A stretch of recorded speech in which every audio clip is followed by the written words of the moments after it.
ये है आईएनएस विक्रमादित्य, भारत की समुद्री ताकत का एक चमकता हुआ सितारा।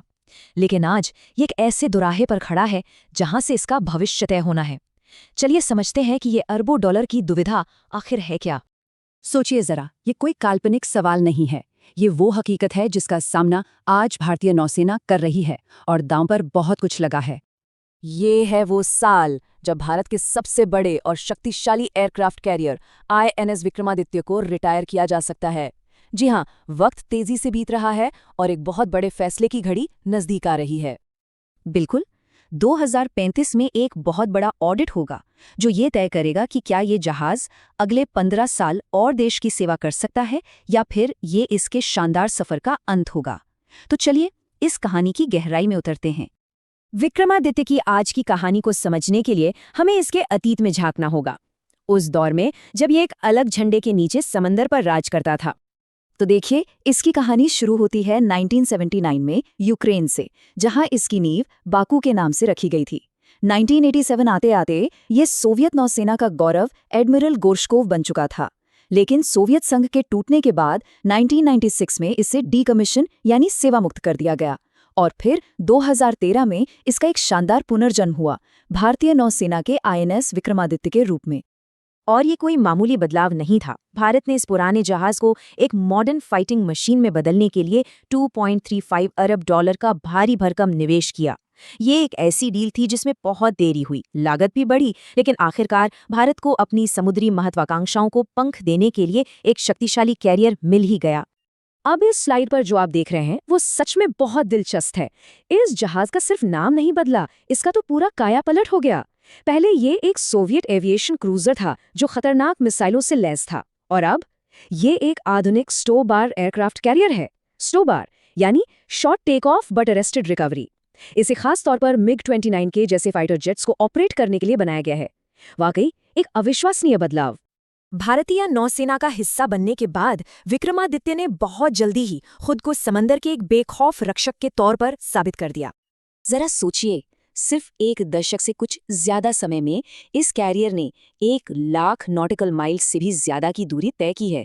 ये जानते हैं कितना होता है? ये पूरी दुनिया के 4 चक्कर लगाने के बराबर है। इससे इसकी ऑपरेशनल क्षमता का अंदाजा लगाया जा सकता है।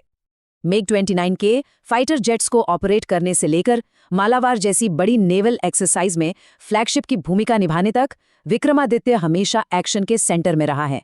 इसने हिंद महासागर में भारत की ताकत को बनाए रखने में एक बहुत ही अहम किरदार निभाया है, खासकर ऐसे समय में जब यहाँ रणनीतिक हलचलें बढ़ रही हैं।